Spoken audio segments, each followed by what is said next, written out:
What is up, everybody, and welcome in to training camp. It's the off-season. Let's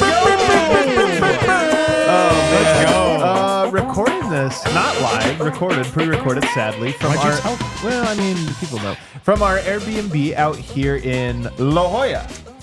La Jolla. In La I Jolla. think it's pronounced. We're actually, what? La Jolla? What do you think I said? You said La Jolla. La Jolla. Okay, there you La go. Jolla. We are like 100 feet from the beach here, from the ocean, in sunny San Diego. As the Denver Nuggets get day one of training camp. I would say there's not that many storylines yet from training camp. It's a little light, although we did get to do some cool stuff that'll be dropping later this week. We're going to tell you about Reggie Jackson. We're going to tell you about Nikola Jokic. We're going to tell you about Michael Malone and Michael Malone's secret guest he had today, a very special guest that was at Nuggets practice, a very big surprise for me personally.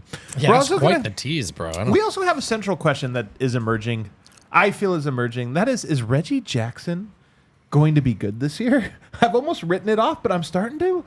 I don't know, boys. I'm getting hopeful. We're going to talk about that, some reasons for it. And then we're also going to give updated takes. We've had media day. We've had one day at training camp. Has anything changed? And if not changed, is there anything you're just kind of thinking about? To help me do that, I got the fellas. What a treat. Brendan Votes here. What a treat. We've got a lot to think about. Everyone hit me with your best Michael Ponder Jr.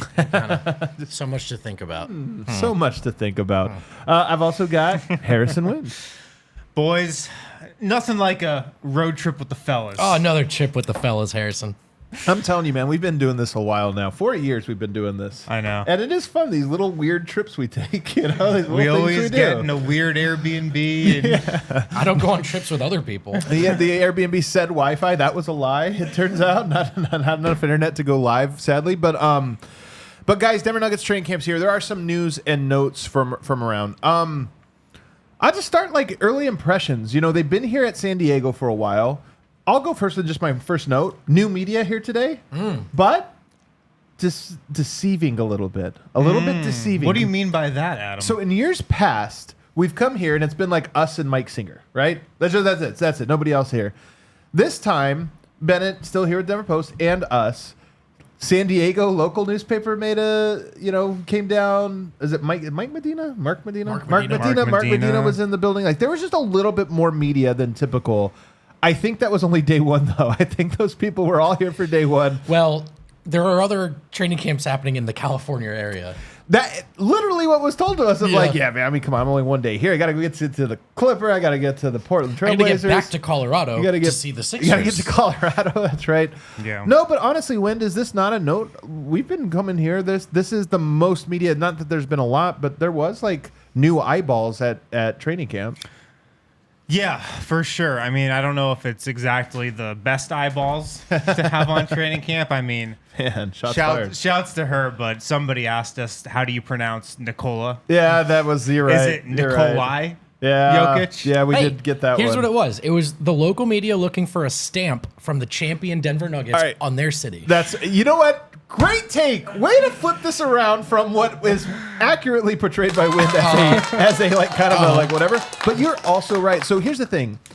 Anchorman is about San Diego local television, That's right? correct, yeah. Doesn't it like fit? It really fits too well, based on the people that were at practice today. No, I love it. It was a great guy. Like I feel like we're being harsh on other media, which is almost tacky here. Like, they were honestly great people. Enjoyed talking Super to them. nice, yeah. But it was like it's kind of funny. They showed up today really to say like, tell us about San Diego. Like you guys are in San Diego. Do you guys like it? You know how there's an angle to a news reporter on a light story, and this is a light story, and it was like the Nuggets like us. They wanted to come hang out in San Diego. Tell us about that. Yeah. And it was kind of funny. It was like, hey man, that's a cool angle. That's what I'm saying, man. They're like, you guys like us, right? And let's be honest, we do that in Colorado. You're like, Reggie Jackson, please, Yeah, so true. Please tell me you're happy here.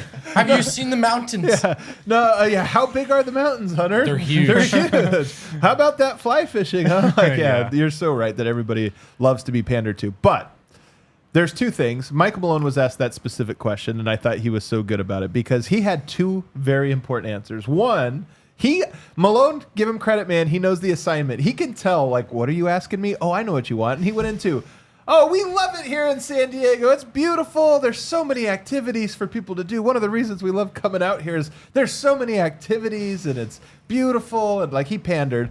But the truth is, he not only loves San Diego, he also hates the training facility and likes to take a dig. Well, the first thing he said was, there's 5 practice courts here. That's 4 more than we have in Denver. Which he knows. That's good math. That's getting worked in no matter what the questions are that day. He's finding a way.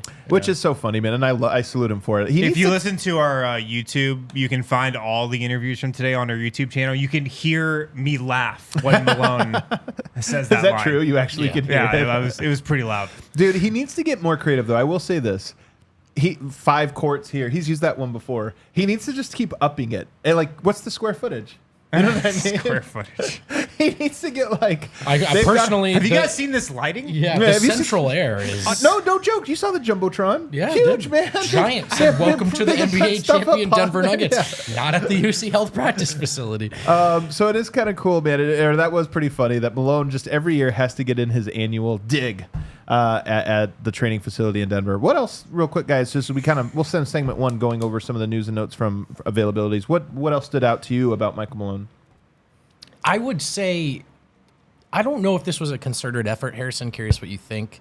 But to me, Malone seemed determined to set a very professional tone. And that may sound obvious, but we've seen Malone in a celebratory and I think kind of feeling himself mood since the title during that run. And it's almost, he could have brought some, we won the title last year. It's fun. Everything's fun vibes. And to me, I almost felt like it was a concerted effort to just set a different tone, right? Yeah. Like obviously he has to, he's the coach, but Malone turned the page on last season a long time ago. So there were it wasn't like first day of school, like everyone's happy to see. He had a little more like, let's work kind of tone to his voice to me. He had that, but I get the sense that my read is Michael Malone is so much more relaxed this year than he's been in years past. Like, he's absolutely dialed in. He knows what he wants to see from his guys. He knows the tone he wants to set at training camp. But comparing this year to last year, he seems pretty relaxed to me. Like, he seems confident. I think he knows what the question marks are on this team. But getting a championship alleviates a lot of stress. Yeah. It makes your life a lot more enjoyable. And I just feel like he's way more low-key and just less stressed overall this season than last. I'm going to say this. I agree that he is less stressed than he typically is. But if you remember last year, he gave Andre Miller's voice. He did an Andre Miller impersonation during a question. One of my notes from last year's training camp was that he was relaxed. And I think it was because he had a veteran team more so than ever before. And I think it's true of this year again. And he even said that, to his surprise, he said, I'm surprised the vets were as locked in as they were. Yeah. Like, I kind of expected the vets to come in. I didn't know what to expect from them, he said, right? Yeah. Yeah, and instead they come in and they were excited and had enthusiasm and went through the motions, appropriately. And you guys, he had a rally cry that is somewhat familiar. What was that? We don't skip steps. Oh, I heard that one. One of the first things he said today, and he said it twice. It was almost like he forgot if he had said it. Like he's like, did I say this already? Yeah. Anyway, we don't skip steps. But it was again like we're doing his job for him. I got to be honest though, I like it because we don't skip steps. Like it's caught on with us. We made a shirt about it. We've been talking about this for forever. But I kind of like to keep branding it. Now you have more eyeballs on you. Like this is not just a story about the rise. It is also a story about the process that you go through. And look at yet more major shifts in the NBA landscape and powerscape around them coming into this season. And I love doubling down on we don't skip steps. I think everyone we've talked to in the media and most fans feel the Phoenix Suns are the biggest contender out west. That's a team right now that is almost exclusively skipping steps. Yeah. And there's something fun about Denver. They win that way. Everyone tries to reshuffle and reload up, and you come back and you double down on it again. They know why they won, and they're hoping to replicate that process. And it was always about more than aggregate talent. Yeah. You can also, let's just compare DeAndre Ayton and Michael Porter. It was 4 or 5 years ago. Huge that comparison, Ayton, honestly, it's a good one in that Ayton wasn't really loved by his teammates, thought of really highly. Of course, he was taken number one, all of those different things. And if you would have rewound this 4-5 years ago, whenever the draft happened, when Ayton came in and said, Michael Porter with the Nuggets, Ayton with the Suns, who's going to wear out their welcome faster and who's going to be sort of chewed up and spit out by the org? Right. 99.9% of people would have said, oh, it's going to be Michael Porter. Sure. Ayton, this or that. And here we are, to your point, in such a contrast where, was he given a fair shot? I don't know. But whatever it was, both guys had some flaws. One guy seems to have fully conquered them, and the other one is a Portland Trailblazer. And coming up with new nicknames for himself.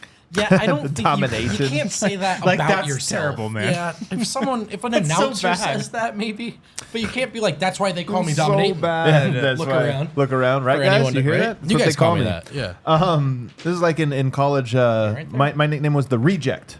Was it? Yeah, I blocked a lot of shots. That's tough. That's tough. I blocked a lot of shots. So That's what it They was? were like, yeah, he's the Reject. Oh, in basketball. yeah, in basketball. Well, Are you sure that's it was what a basketball That's nickname? what my friends called Yeah. me.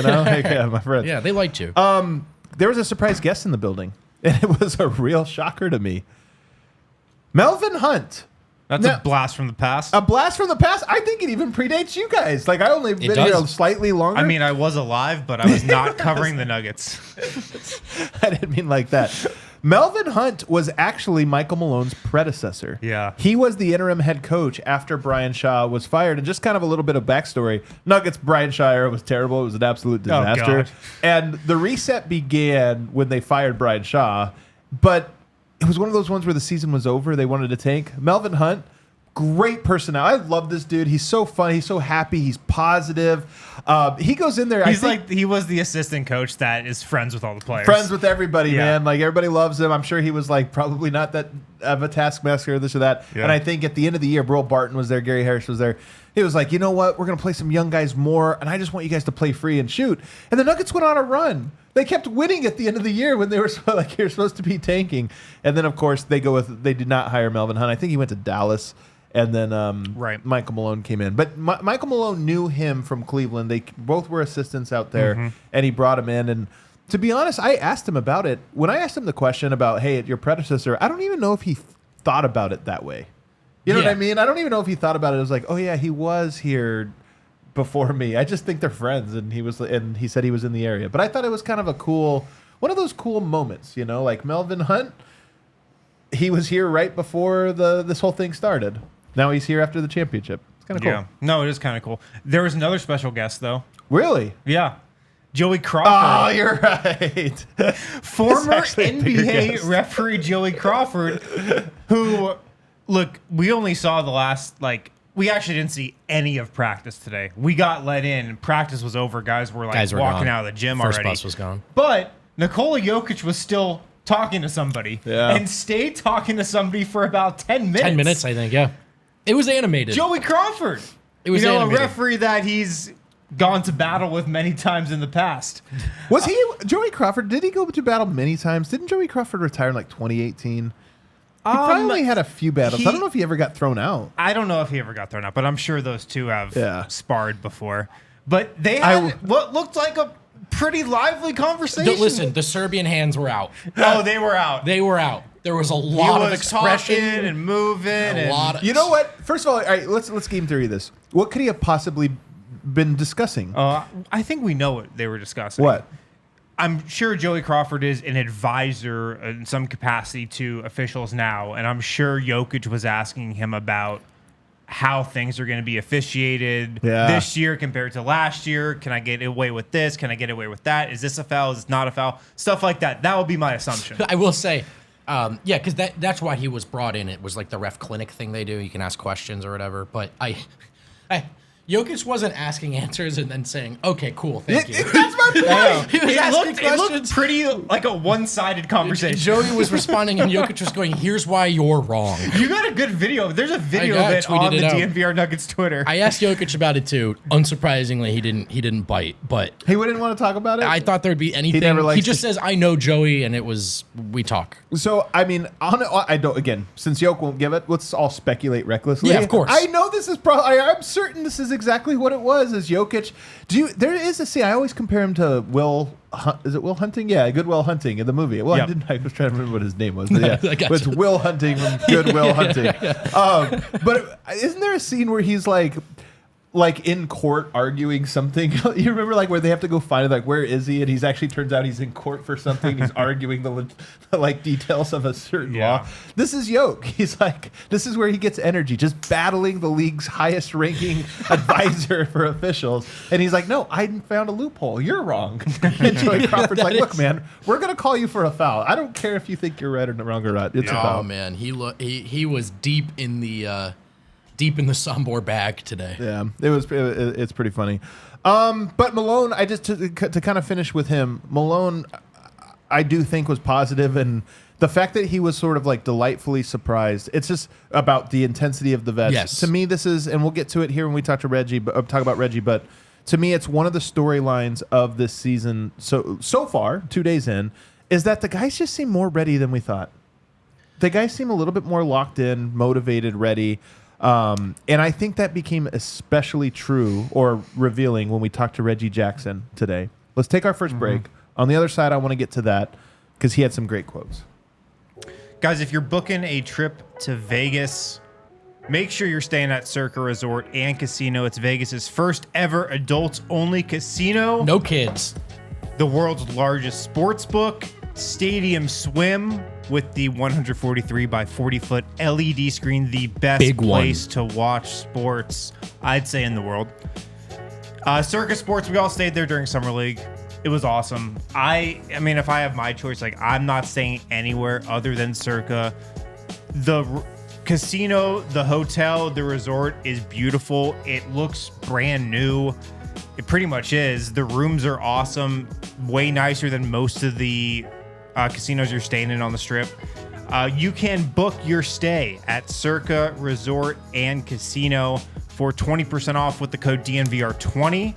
Circa Sports and Casino. If you're heading out to Vegas for Broncos, Raiders, Avs, Golden Knights, Pac-12 tournament, Mountain West, book your stay with code DNVR20 for 20% off. Who knows? Maybe you're headed there in December if the Nuggets are as well for the finals of that in-season tournament. We'll be there. One place you can head, no matter what the Nuggets do, is the North Boundary at Dick's Sporting Goods Park, where you can check out the Colorado Rapids. Serbian friends, if you're watching. Marko Ilic in goal. Yeah, you're actually right behind him in North. We were there. We went there. Right behind him in North Boundary. We were there. It's a great... What were you cheering? Idemo Brate. Idemo But he had Brate! just conceded a goal and he didn't love it. Yeah, so he did. that's Yeah, don't say trying that, to dude. time it a little better than He I was did. like, cool, you guys know I'm Serbian. He's like, okay, yeah, No, that's no, where I'm from. Yep, Know cool, your man. audience, dude. Jeez. Yeah. man. Anyway, the North Boundary is sick. Great place to watch a game. You can get there's food trucks, there's beer. It's a great environment. actually It's dope. fun. It was really cool. Dude, somebody was drinking a beer, not watching the game, soccer ball, right at them. Remember that like a wide do one remember coming that, in yeah. hot right at somebody not paying attention and looked all indignant. She looked like what the heck? It's like, no, they're playing a game. It's your fault. It's your fault. That's why I'm anti-nets in baseball. Pay attention. I'm just kidding. Colorado Rapids, North Boundary. Check them out. Head over to coloradorapids.com/DNVR to learn more and buy your tickets today. Guys, Reggie Jackson. My Reggie Jackson. Your- my No, guy. No. You have the other point guard below He him. was unclaimed. Nobody's claimed Reggie Jackson. I feel like I've kind of claimed Reggie He Jackson. doesn't think he You fully took claimed him. Pickett. That's the Well, I other do point like guard. Pickett. Many times I this still- hey, Pickett's still offseason, my when guy. I've stated I'm buying stock in Reggie Jackson, right. I think I'm the Reggie Jackson guy All in this right. podcast. I'll tell you what. It's a big I fight pick for the it- Reggie pick it as Jackson. my guy. I didn't realize you guys are that fighting might hard be for a it. fight we regret having in a couple months. It was like, wow, you guys can have it. Pickett's my guy, and I actually really love him. I just the more things have gone on, the more I'm like, Malone's not going to play him. Like that. It's less about that. It's more I'm like, I just think it's going to be hard for him to work his way into rotation. Sure. But I still love him. But let's get to Reggie because, man, today, number one, Reggie Jackson, it's almost like somebody told him, hey, keep talking about how much you want to be here because he can't stop saying it. I think he said it 20 times today in his presser, just like, I'm so happy to be here. I'm so excited. I'm so thankful I'm at another training camp and that I get to be here with this group of guys. And when I say that guys seem excited to be back, some of that's because we've seen him say it at Media Day. Malone even mentioned it, but Reggie's the one that today kept talking about like, no, man, the guys, there's so much energy. Everybody back together. We love each other. We love hanging out. And it's just great to be back. Look, man, being on the Nuggets, playing with Nikola Jokic and Jamal Murray, that should be a privilege. Yeah. You know, like this isn't like playing for any, random NBA team out there. The Nuggets are different. Like they play a different style of basketball. They play unselfish. They play for each other. They have an awesome culture. They're about the right things. And they're built around a guy who's one of one in the history of the sport. So, yeah, I'm glad that Reggie Jackson is showing this kind of appreciation for coming into this organization and playing for the Nuggets. Guys should. Guys should feel lucky to play for a team like this. So I love that he's coming out and just being so open about that. I like that he said he felt like one of the smarter guys in the room. It was a free ring, he said back on media day, and echoed a lot of those sentiments today. I do think he is a guy who is actively grateful to be in this spot, particularly because of the play style. And it's really hard not to look at his last stops. You know what I mean? Some really harsh, direct comparison between the way some of those guys are doing it and the way the Nuggets are doing it. So I'm sure there's a lot of reason to be grateful to be here, the least of which is an apparent opportunity to really impact this team, both as a vet and on the floor.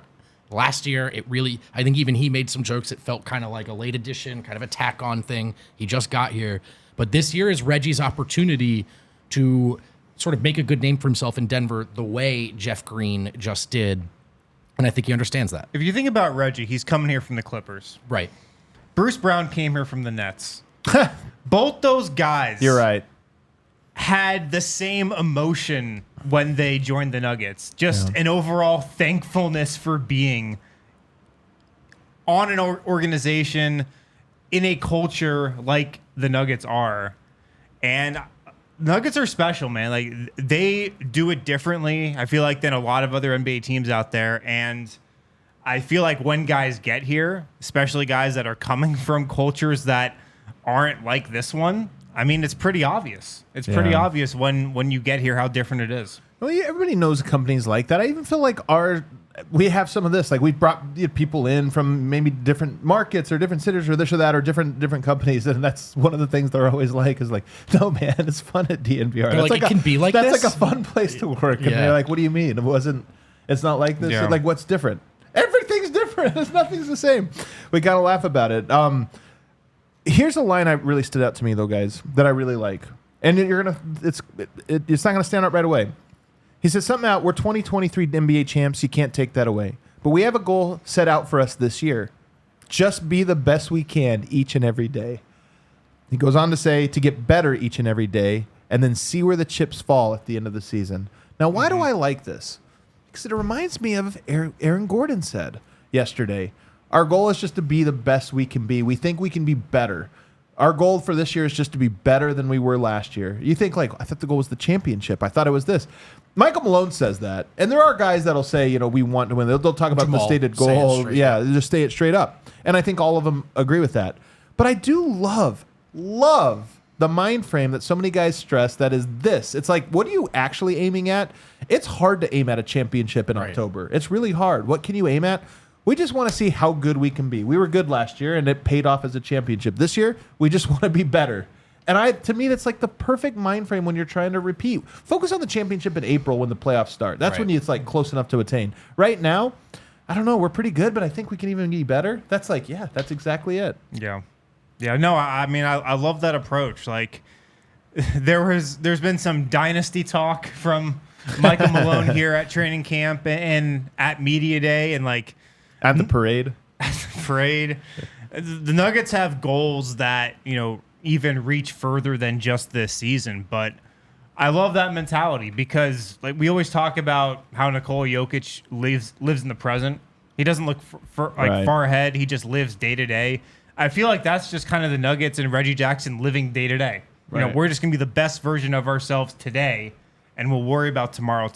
And it plays into this idea that I think they've really settled into, as they should. And we've heard them say this last year's team. At this point, it's about the Denver Nuggets, right? Mm-hmm. Like it starts with the Denver Nuggets and it runs through the Denver Nuggets. And so they don't have to have watched a different team win a title and go, that's our goal next year to get to. They were the best team, and if they just focus on getting better, everything else will fall into place. So I like to hear it because I do think I like this idea of it's not really about anything else except this team trying to get better, and if they do, the rest will take care of itself. I just love this idea. Like after practice today, Reggie Jackson's basically being the ball boy for Colin Gillespie. Colin Gillespie's getting up shots, and then they switch off. Jamal Murray then comes over, and he's just throwing passes to Colin to let Colin get up shots. And it's one of those things where it's like, there's your guy that just put up a 30-point triple-double in the NBA Finals, and here he is working out with a two-way, just trying to like rebound for him to get him better. And it really is like the energy of day one, where it just feels like everyone is just kind of happy to be back and like, oh man, let's make Colin better. But that's also going back to what I was saying before about how the Nuggets are just different. It's just different. That's Nikola Jokic going to shoot on a side hoop when Austin Rivers is on the main hoop on the first day that he signed with the Nuggets and not making a fuss about it, where the superstar on a lot of other teams would have. Yeah. I'm going to go on a tangent you guys are going to hate. Sick. Lay it on me. Might be an Strap in all-timer. for this one. Might be an all-timer. I almost cried on the plane today. What? I almost cried on the he was airplane reading a today. book. It's all right. Go ahead. Sorry. I'm reading a book right now. It's a really good book about wolves in Yellowstone. Okay, it's about this naturalist who's spent his entire life, nearly 30 years, watching these wolves every single day without missing a single day. But these lives of these wolves are really interesting because they span generations. They reintroduced him into Yellowstone in 1995 and have been tracking him since and this or that. And there's cool stories. One wolf in particular, arguably the greatest wolf that's ever lived. Wolf 21. Wolf 21. Now, We can't even give him a name? there's reasons they don't actually. They give him numbers, but Wolf 21, the greatest wolf that ever lived. They say he was a greater wolf than any man has ever been a man. Wow. That's what they say of him. Wolf 21. Wolf 21 presided over the largest pack anyone has ever observed. Most packs, 10 wolves. 10 wolves, that's a good pack. You did a good job. Yeah. 38 wolves. Wow. 38 wolves. That's that's almost 4 times a big pack. That's almost 4 times. He never lost a battle. Twice in his life, he warded off the attacks of 3 wolves, 3-on-1. Twice in his life, he was observed defeating them. And never once did he defeat a foe and kill him. He always let them live and escorted them out of his zone. Incredible wolf. I have one question. Go for it. How did this one naturalist observe all of that? Well, so he works in Yellowstone with the wolf introduction project. They collar him, so they have like radio collars on many of the wolves, especially the key ones. It's the alpha male of the pack, his wife, the alpha female, or his partner, the alpha female wolf, also collared. And they track them every little thing. Really great story. There's all these great epics, but here's the thing. Where did he learn? Wolves kill. When somebody attacks you, they pit them, then they kill them, right? That's a threat. Where did he learn this? Well, his father, the pack leader before him, did the same thing one time in a bizarre incident. He must have learned. He goes on to create this great pack, and then the descendants of his lineage all have gone on to been great pack leaders throughout, and really is a big part of the success. Now, why do I say it? It does make me think about Jokic and the impact he's had. If there's ever a person that has been close to as great of a person We all as knew Wolf this 21. was coming back Yeah. to Jokic. But you think about the imprint he has on a culture, and you just think about him like, okay, 7 years ago, here he is. What does Austin Rivers tell the story? He'll go to the side gym to allow the newcomers in. The guy on the 10-day will come in and shoot on the main hoop. All these different things. That's the foundation. And then all of a sudden it starts to spread, and you got a team, and all of a sudden Michael Porter's like, you know what? I'll just play my role. Yoke's doing this. I'm going to do it. Now all of a sudden, the pack's getting bigger. Like, this thing is expanding. And I'm being genuine when I say this. Then Reggie Jackson, it just feels like this thing that has become bigger than Yoke, founded in many ways by Yoke, but bigger than him now, where all these guys got This is so Tim Duncan. This is so Tim Duncan, man. Heat culture? Nuggets culture? Nuggets culture? Now, there you go. I'm just saying, I actually do see this parallel to it, to where I'm like, it's spread so big and wide that Yoke can just be grouchy at media or do all these things, and it doesn't even end anymore. It's bigger than him. That's so true. I like that, man. That's a good tangent. I haven't finished the book. I did not so hate that tangent. I'm glad we didn't hate it, pretty. man. I had one more detail. While you Please. guys were doing your scrum, I was looking around for other details because I can't pay attention. And I saw DeAndre Jordan, who in the media, and I say this jokingly, like we've more or less relegated him to this bench cheerleader role, right? Like we have. I think of it more like Yoda or something. But that's what I mean, right? So DeAndre Jordan is still on this team as a basketball player, and camp was over today, and bus 1 was gone, and bus 2 was getting ready, and DeAndre Jordan is sprinting the floor with the coaches, running the floor, and then working on free throws. And Reggie Jackson is getting ready to leave, and he looks up, and he sees DeAndre Jordan, and he just yells, "Yeah, I see you, big fella." And then DeAndre's workout gets a little more intense. Then Reggie starts picking it up. He starts clapping. "I see you, big fella. I see you." And I'm just feeling the energy. I know it's just a small moment, and you'd like to think this is happening all the time, but I'm not sure that it is. And maybe this is something Reggie brings to the table. Maybe this is Denver rubbing off on him. But maybe, just maybe, this is where the best of Reggie Jackson comes to light. Mm-hmm. Reminds me so much of Wolf 754. Unbelievable, yeah. Wolf 754. 754. This one's a longer story, so buckle in. All right, How old is Wolf 21? Wolf 21 was a second generation Yellowstone wolf. This is from so like the 90s and the 2000s. on. The 2000s. Gotcha. Yeah, he's passed on. I Oh, mean, I he thought- was a okay. great. He reigned for 9 years, which is really, really long. All right, let's take a break. On the other More than side, 2 terms. guys, the Lakers can't stop talking about the Nuggets. Have you guys noticed? They just can't get the Nuggets out of their off their mind. Every day I wake up and I have a new gift from the Lakers. Let's talk about it on the other man. side. FuboTV.com/DNVR. Go to that link and get 15% off your first month of Fubo Pro. Here's what you get with Fubo TV: 140 plus live channels of sports shows, movies, and news. You can stream live TV from any device. You can watch the most Colorado sports for the lowest price. Also, Fubo TV has no contracts, no cable, no hassle. You can go to that link right now, FuboTV.com/DNVR. You can sign up and you can start watching Fubo immediately. Get 1,000 hours of cloud DVR as well. That's included at no extra charge. Whatever sports you're looking to watch, college football, NFL, tennis, soccer, golf, you can check it all out on Fubo TV. Go to FuboTV.com/DNVR. Sign up for 15% off your first month of Fubo Pro. 2 old school Denver brands are banding together to make each other more dope. Illegal Pete's and Open are old school Denver brands that have been connected for over 10 years, and now they have an opportunity to officially partner on this killer cartridge. We're talking about the Illegal Pete's Queso Pen, which you can find in select Denver area dispensaries right now through the end of the month. It doesn't taste like queso. It makes you want to eat queso, and in fact, it pairs very well with queso. So well, in fact, that customers who purchase one of the cartridges can bring the box into any Illegal Pete's location, redeem a free small chips and queso, and who knows, maybe keep your eye out for an even more ambitious partnership between these two. But for now, the Illegal Pete's Queso Pen is available in select Denver dispensaries. There you go. All right, we are back. Guys, the Lakers, they're at it again.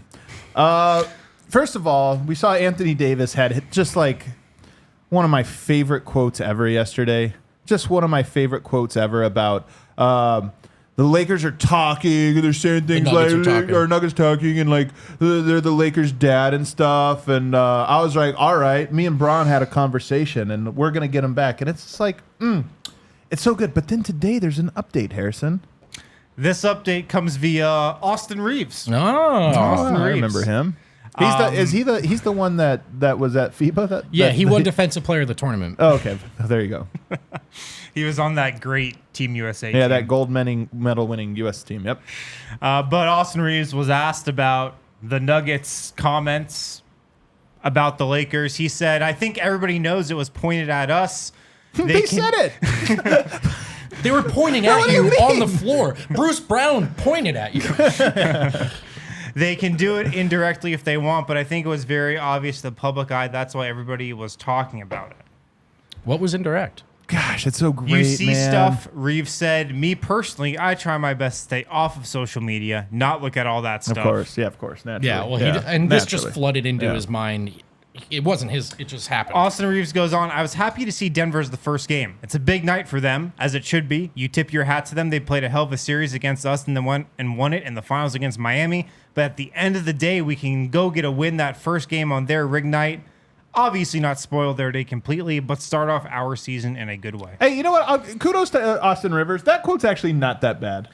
You know I what? know. He hedges it with ESPN, McMenamin maybe is trying to make this into more of a story than it is, but at least he's like Denver? Sorry. I'm sorry. Kudos to him for being like, you know what? We can't take their champion. At least he acknowledges that. All I we can know. do is- I saw like it blowing up on social media, but now that I actually read the quote, it's like nothing. I have a bit of a take. Go. I don't even wait. mind the Anthony Davis quote, but hear me out. I know. He was asked. These people are They're all prodded it. solicited. Yeah, But here's the thing. People are pointing out, no. Don't you guys like rivalries? Rivalries are good. The Nuggets won. The Lakers are pushing back. Correct. But here's what also happens in a live rivalry. If your most recent meetup ends in a sweep, Wait, a sweep? Oh, man. one side is going to talk endless shit until something changes. And so I do think AD, Austin Reaves, very entitled to those quotes.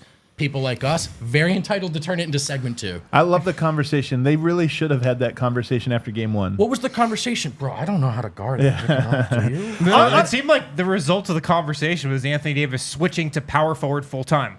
Yeah. Bro, you can't guard him. I guess the conversation was, Bron, I can't play center anymore. All right, let's go sign Jackson Hayes. What honest question though? What do you think this conversation was? Because it happened in the offseason. They got together. Like There was no conversation. First of all, you're right. There was no conversation. But no, I think there was. Do you guys remember the It story? was over a marketing meeting about Lobos tequila. Ruffles chips. By the way, LeBron's mysteriously giving out gambling advice. Have you seen this? He was like, Yeah. at first he teased that he might, then he went over to What, the late parlay hold that on. he whiffed on? Did he really? Yeah, It was a both those teams terrible got parlay? rocked. I didn't even follow Yeah. up on the story. That's great. But then it made me think, why is LeBron doing this? He never does. Is he a calculated person with how he presents himself on social media? I'd say so. I'd say so. And did Adam Silver just reveal that players can invest in casinos and sports books? I wonder if LeBron is planting the seeds for a soon-to-be venture of LeBron gives betting advice for some to be determined LeBron's new gambling Please, agency. no. Which, is going to Please, it's going to be a no. nice compliment to when he owns the Las Vegas team. That's I mean, such let's crap. just buckle up. The NBA only gets Buckle worse up. from here. You're Yeah. right. No, but Win, honestly, by logic, that's what's happening, right? Oh, God, you're so right. This This is is tough. just the worst thing ever. LeBron just, I kind of want to talk football and lines, guys. Let's hop on the old sticks. Oh, please, no. No, this is a great rivalry.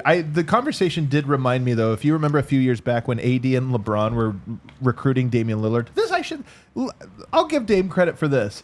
There was a story about how they were recruiting Dame, and it was he walks in, LeBron invites him over, and he walks in, and it was like on the rooftop or something, and there's LeBron and AD. They'd made this whole presentation to tell about being in LA and this or that, and he was underwhelmed.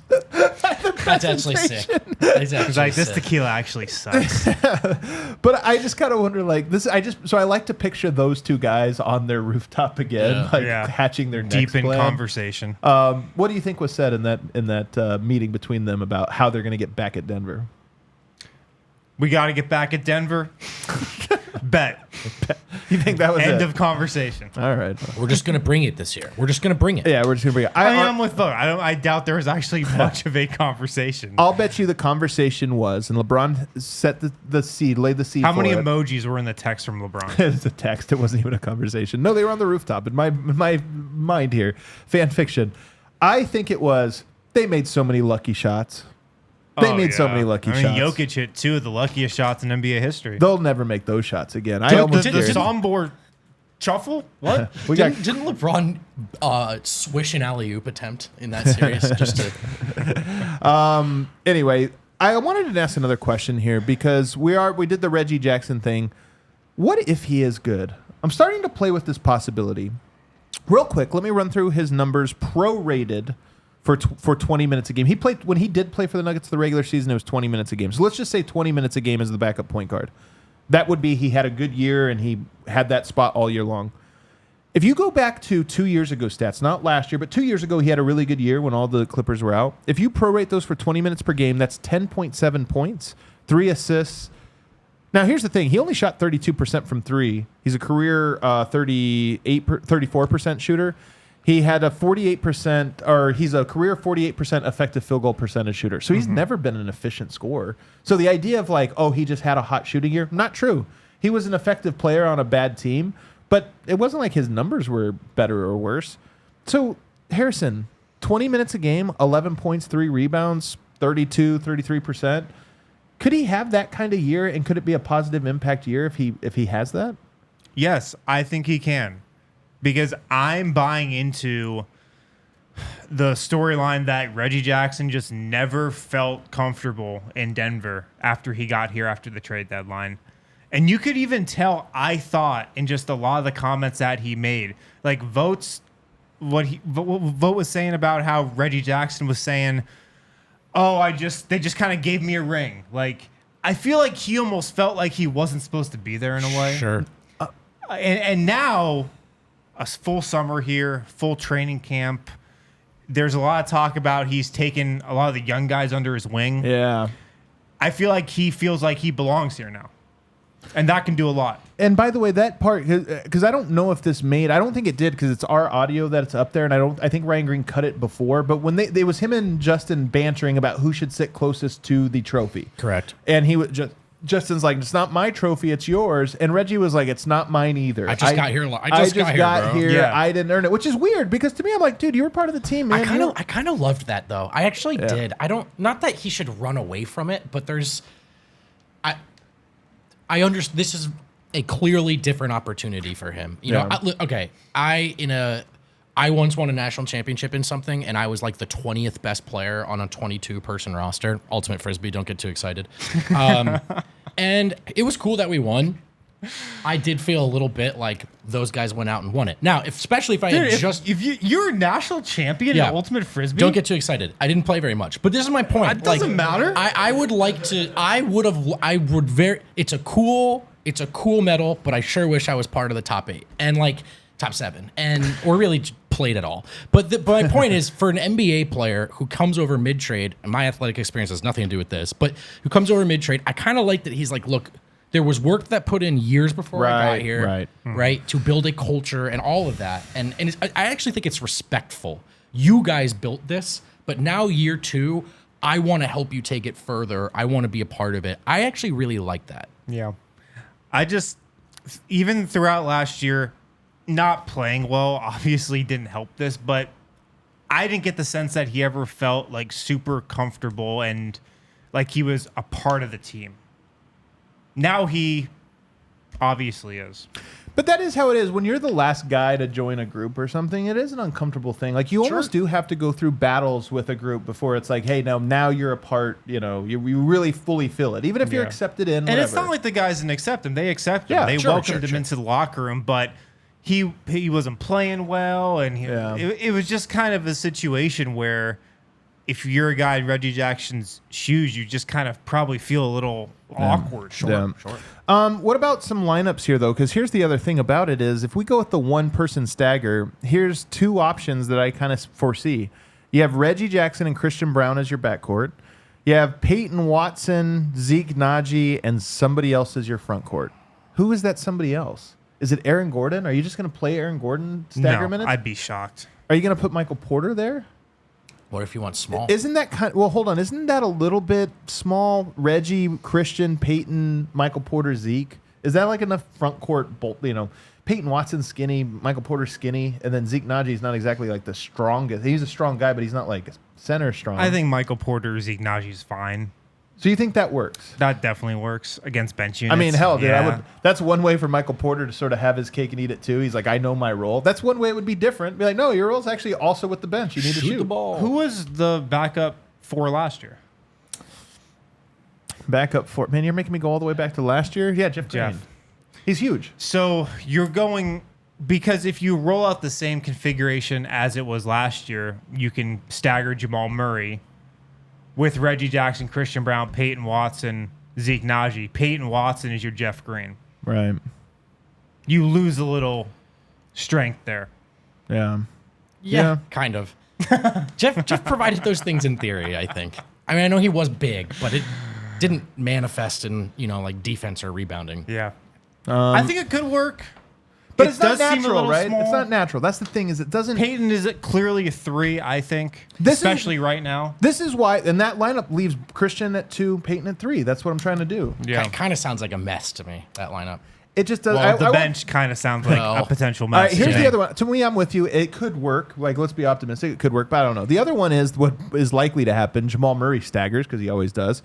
Plays with Reggie Jackson, Christian Brown, Peyton Watson's at the 4, and Zeke Naji at the 5. Now, what's the problem with that? Christian Brown out of position. What's great about him? He's so big for a shooting guard. Well, now he's playing small forward, normal sized. Peyton Watson's so long and rangy for a small forward. Well, now he's playing 4. Both guys almost lose one of their great qualities, and then Zeke Naji's a 5, which he said he didn't want to play again. But does that seem more feasible to you guys? I'm gonna say yes, because to me, having this group potentially organized by a lead ball handler is more important to me than the size aspect. Okay, and Murray's that guy. And Murray's that guy. My biggest issue with those other looks is I think Reggie Jackson can be an effective scorer, an NBA player. I have to see a lot more before I feel good about the point guard. I mean, it was not good last year, and he had just gotten here, and that unit was in shambles, so I give him a runway to figure it out. But I don't feel super secure in Reggie Jackson playing point guard when Jamal is an option, so I like that look. Do you like that one? I mean, I probably would prefer the Michael Porter option, personally. I would guess we get the Jamal Murray stagger, Yeah. just because, like you said, Jamal Murray always staggers.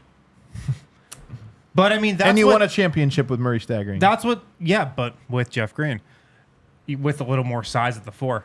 I mean, that's what this preseason is all about, though. Like, that's what training camp and every preseason game that the Nuggets play up until opening night against the Los Angeles Lakers, that's what we'll be tracking, for these next few weeks. Like, that is really the only thing that is up for debate right now. I just feel like Reggie Jackson has a lot of momentum. Reggie Jackson's locked in. He's locked You in have him as locked. the back. He's locked in as You the did backup say that point on our guard. takeaways today. He's You had him locked. locked. I was surprised. I think the only 2 locks right now, I will say for the bench unit, are Christian Brown and Reggie Jackson. I feel pretty confident about that. I think I'm going to call him a near lock. He's like a 98% lock. We'll have to wait and see. All right, let's take a break on the other side. Speaking of locks, Drew? Oh, No. sorry. Okay. final segment. It's only been media day and 1 day of training camp, but are there any updated perspectives, thoughts, or at least just things that you're like, file that away, that are different from what they were a week ago? We'll talk about that as we wrap up. When you get hurt, Bax and Schenker is here to help. Bax and Schenker wins for Colorado families. They've been helping those seriously injured in Colorado for more than 25 years. And the coolest thing about Bax and Schenker, you don't pay them any money until they win your case. No upfront fees, no fees while they work on your case, no fees unless they win your case. They've won over $1 billion for their clients, now with even more locations serving all of Colorado, including neighborhood offices in Denver, Aurora, Englewood, and Fort Collins. Bax and Schenker has the strength and power to win your case. More than 30 lawyers and 100 staff members. Bax and Schenker helps with all kinds of injury cases where we're not at fault. Car accidents, motorcycle, rideshare, pedestrians, trucks. They can even help you if you're injured at work. Give them a call, 303-222-2222 to find out if you have a case for free. Bax and Schenker wins. Got off the plane in sunny San Diego, opened up my backpack because I needed those Shady Rays. Turns out I lost them, fellas. That's okay, though, because they're cost effective, man. They're at great prices. And also, if you don't love your Shady Rays, you can exchange them for a new pair or return them for free within 30 days. No risk when you shop. Their team always has your back. It's been a beautiful, sunny few months in Denver, and it's been sunny here in San Diego. And take on that sun with gear built to last. Thanks to our friends at Shady Rays. Alrighty, final segment here. Reggie Jackson, I would say, is it comfortable to say he's a guy that, again, just 2 days, media day and day 1 of camp, but a slight different feeling than maybe what we had last week? Would you say, even if it's just like a file it away or this or that? Yeah, he's definitely a winner so far. a winner so far. Of He's got training camp. momentum at his back. Here's another one that I have that I will lock in as my take. The vets are great.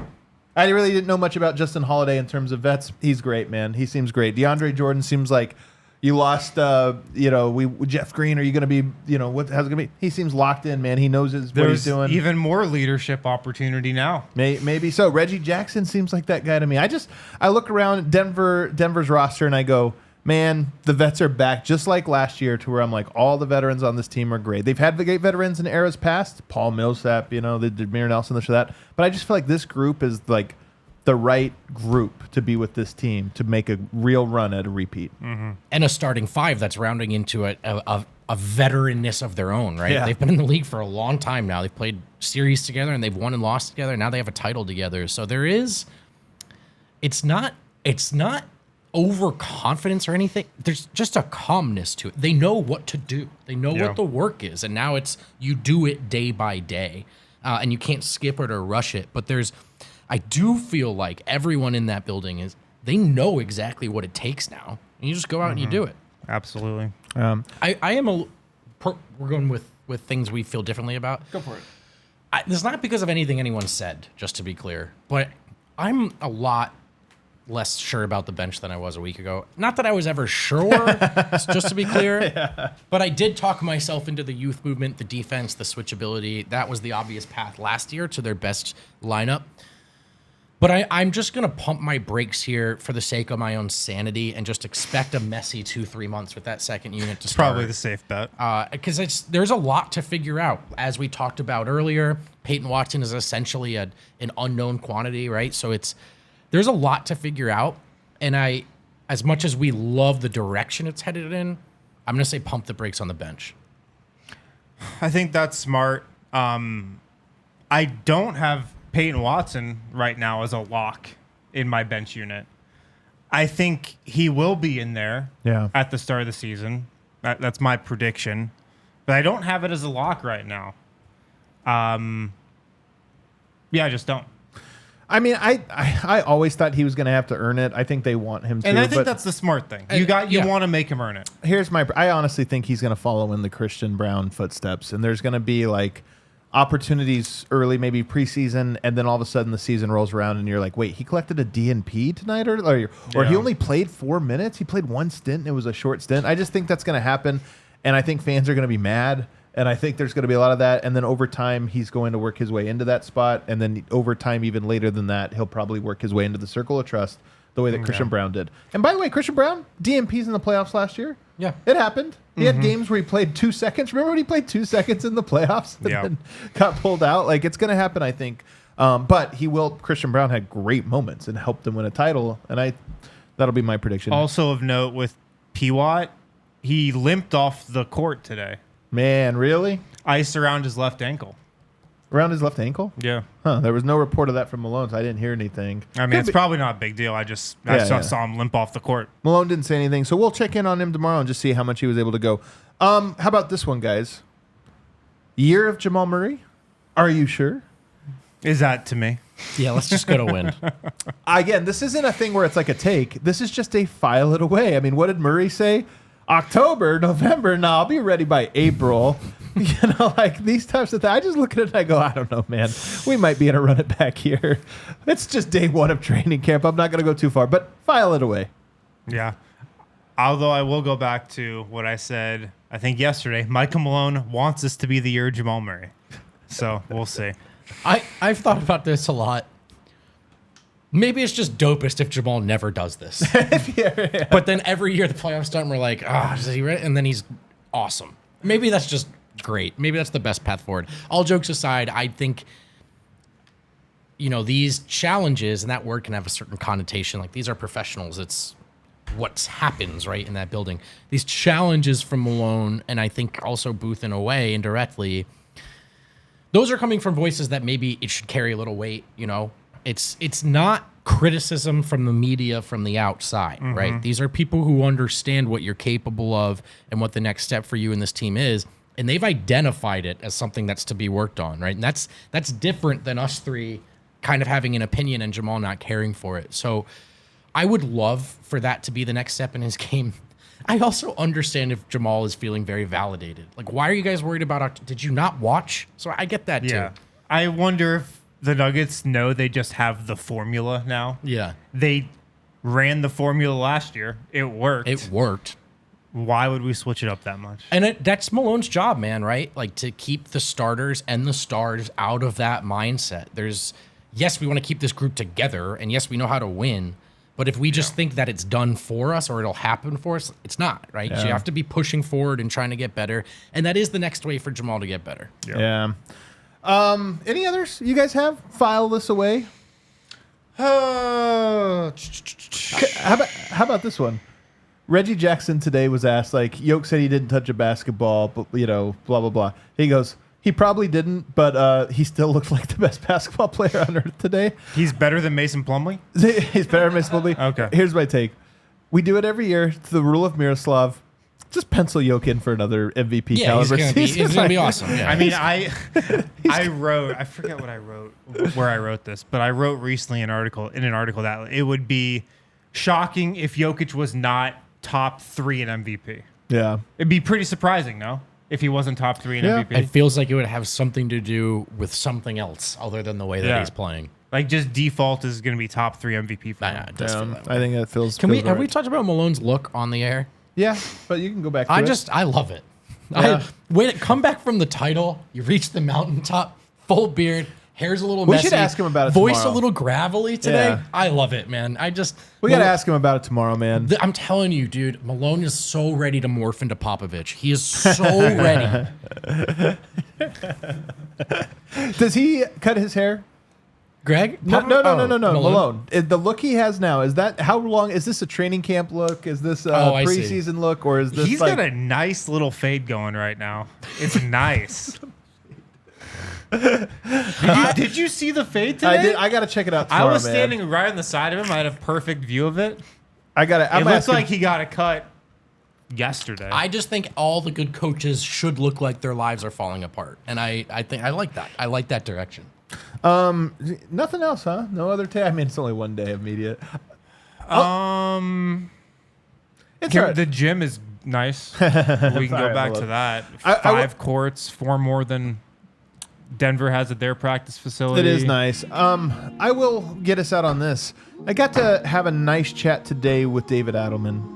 He hasn't really done a lot of interviews. Got to sit there and chat with him today about for a video that we're working on about the play that won the Nuggets a championship.